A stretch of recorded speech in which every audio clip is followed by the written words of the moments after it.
தளபதி பரஞ்சோதி மட்டும் கொஞ்சம் தூரத்துல ஒதுக்குப்புறமா நின்னாரு. நாகநந்தி அடிகள் நான் நினைச்சதுக்கு மேல கெட்டிக்காரரா இருக்காரு. மிகவும் கெட்டிக்காரனான வாதாபி ஒற்றனை சிறைப்படுத்தியாகிவிட்டது. இந்த யுத்தத்துக்கு ஆதி மூலமான காரணத்தை உங்களுக்கு சொல்லற. பல்லவ வீரர்கள் நின்று வாள்களாலும் வேல்களாலும் சழுக்கர்களை வரவேற்பாங்க. மகேந்திர சக்கரவர்த்தி சபா மண்டபத்துக்குள்ள பிரவேசித்தப்ப அந்த இடத்துல ஏற்பட்ட ஆரவாரத்தையும் கோலாகலத்தையும் சொல்லி முடியாது. கொஞ்ச நேரம் வரைக்கும் ஒரே ஜெயகோஷமும் எதிரொலியுமா இருந்துச்சு. மாமல்லர் பாய்ந்து போய் மகேந்திர பல்லவரை தழுவிட்டாரு. மந்திரிகளும் அமைச்சர்களும் கோட்ட தலைவர்களும் சம்பிரதாய மரியாதைகளையும் மறந்தவர்களா சக்கரவர்த்தியை சூழ்ந்துட்டாங்க. ஏக காலத்துல பல பேர் பேச முயன்றாங்க. தளபதி பரஞ்சோதி மட்டும் கொஞ்சம் தூரத்துல ஒதுக்குப்புறமா நின்னாரு. அவரோட கண்கள்ல வெட்கத்தின் அறிகுறி காணப்பட்டுச்சு. நான் கூட ஏமாந்து போனேன் இல்லையா? சக்கரவர்த்தியை பத்தி இவ்வளவு தெரிஞ்சிருந்தோம் இவர் பகைவர்களால சிறைப்பட்டு இருக்க கூடும்னு நம்பிட்டேன் இல்லையா அப்படிங்கிற எண்ணத்தினால அந்த வீர வாலிபர் வெக்கமடைந்தார் போலும். ஆரவாரம் கொஞ்சம் அடங்குனதும் மகேந்திர சக்கரவர்த்தி சபையோரை சுத்தி வளைச்சு பார்த்து, ஏது எல்லாரும் ஒரே குதூகலமா இருக்கீங்க? உங்களோட உற்சாகத்தை பார்த்தா யுத்தத்துல ஜெயிச்சிட்டது மாதிரி தோணுதே. நம்முடைய கோட்டை தளபதி மட்டும் கொஞ்சம் வாட்டமடைந்து காணப்படுறாரு அப்படின்னு சொன்னப்ப எல்லாருடைய கண்களும் பரஞ்சோதியை நோக்க அவரோட வெட்கம் இன்னும் அதிகமாச்சு. முதல் மந்திரி சாரங்க தேவரப்ப, பல்லவேந்திரா, நீங்க வரதுக்கு ஒரு வினாடி நேரத்துக்கு முன்னாலதான் நம்முடைய சைனியத்தை கோட்டைக்கு வெளியே கொண்டு போய் புலிகேசியோடு போர் நடத்துவதா நாங்க இங்க தீர்மானிச்சிருந்தோம்.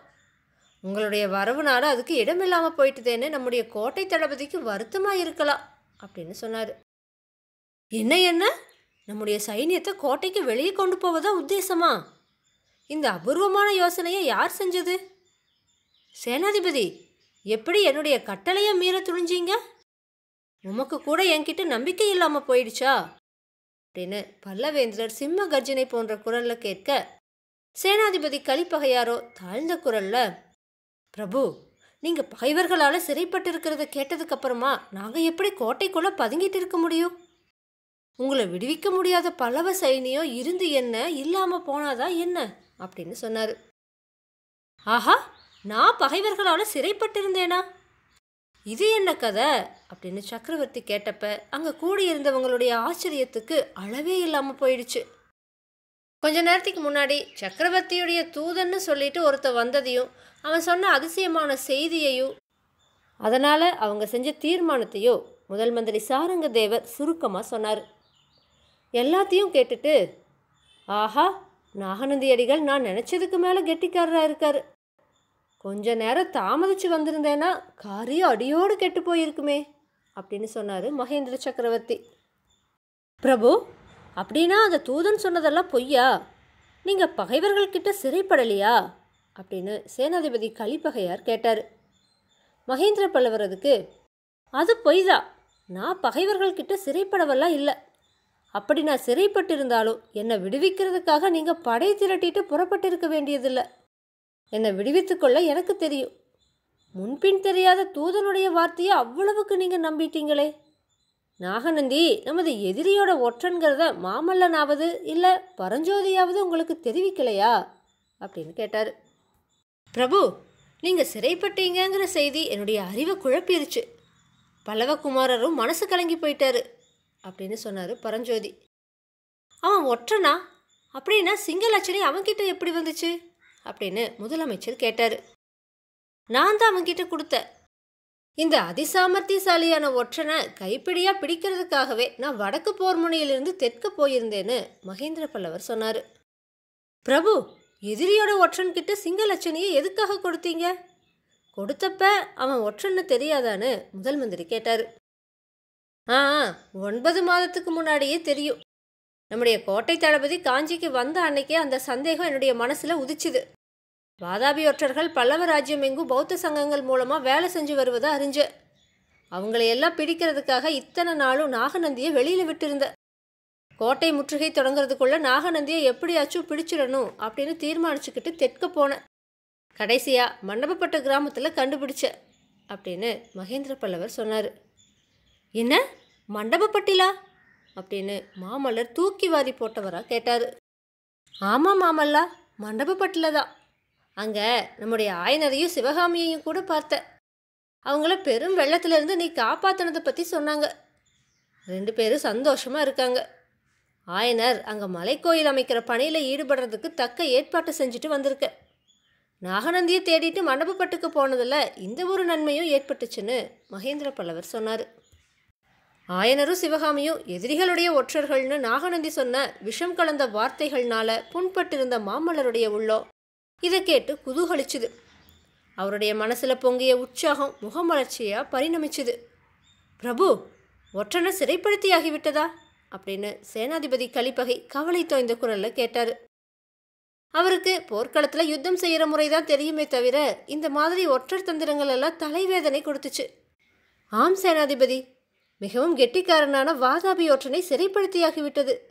பாதி யுத்தத்தை நாம் ஜெயித்து விட்டது போலத்தான் அப்படின்னு சொன்னார் சக்கரவர்த்தி.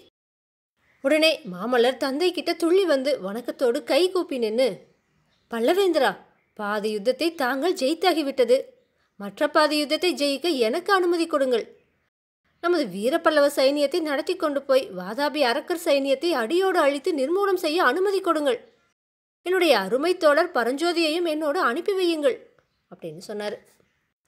அப்போ மகேந்திர பல்லவர் மாமல்லரை தழுவிட்டு, குழந்தையே, உன்னுடைய வீரத்தை மெச்சற, ஆனால் கொஞ்சம் நான் சொல்கிறத கேளு அப்படின்னு சொல்லிட்டு சபையோர்களை பார்த்து, மந்திரிகளே, அமைச்சர்களே, கோட்டை தலைவர்களே, எல்லாரும் கொஞ்சம் செவி கொடுத்து கேளுங்க.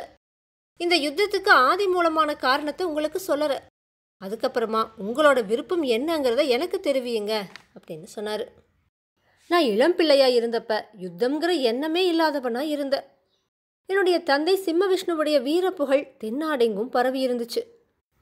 நான் பிறக்கிறதுக்கு முன்னாடியே என்னோட தந்தை கீழே சோழ நாட்டை பல்லவ ராஜ்யத்தோடு சேர்த்துக்கிட்டாரு. உறையூர் சோழர்களை அடக்கி கப்பம் கட்ட செஞ்சாரு. பாண்டியர்களையும் கர்வபங்கம் செஞ்சாரு. மேற்கே கங்கரும் வடமேற்கே கதம்பரும் சிம்மவிஷ்ணு மகாராஜா கிட்ட பயபக்தி கொண்ட நண்பர்களாக இருந்தாங்க. வடக்க வேங்கி நாட்டரசனும் எனக்கு தாய் மாமன். அதனால் யுத்தம்ங்கிற நினைவே இல்லாமல் நான் வளர்ந்து வந்தேன். சித்திரம், சிற்பம், கவிதை, சங்கீதம், நடனம் இந்த கலைகளில் ஈடுபட்டு காலம் கழிச்ச.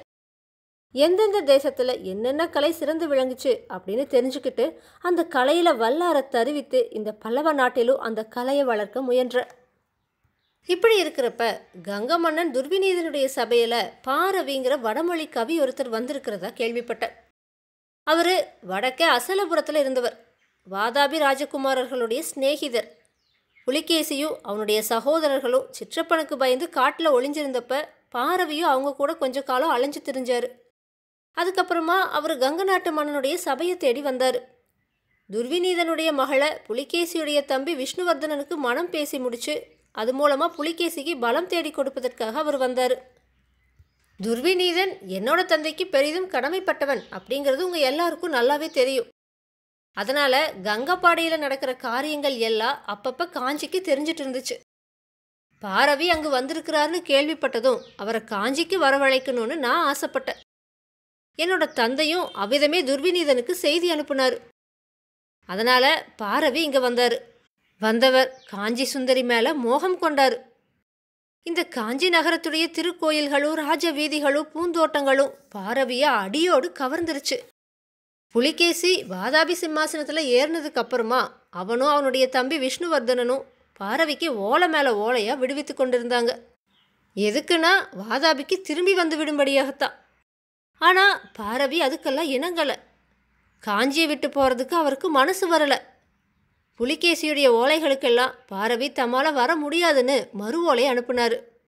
அதில் காஞ்சி நகரத்தை பற்றி வர்ணனைகள் செஞ்சார்.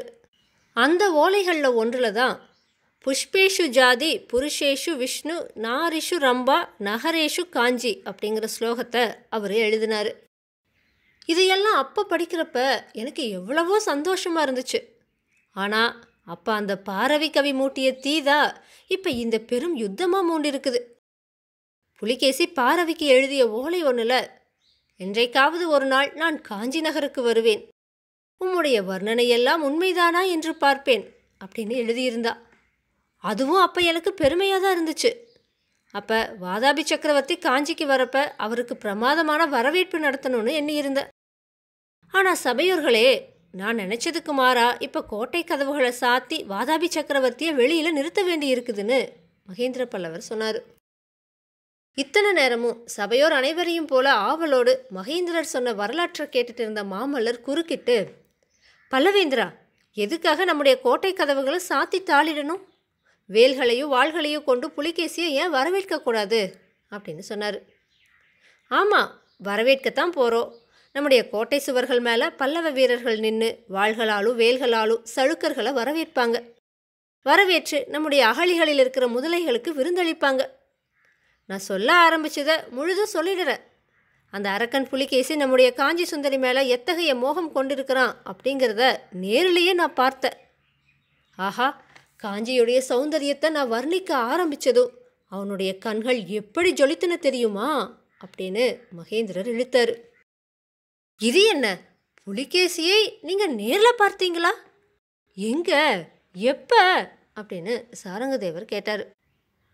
வடபெண்ணை நதிக்கரையில் சழுக்கர் படைக்கு நடுவில் அவனை நான் பார்த்தேன் அப்படின்னு மகேந்திரர் சொன்னதும் சபையில் பெரும் வியப்புக்கு அறிகுறியான ஹாஹாகாரம் எழுந்துச்சு.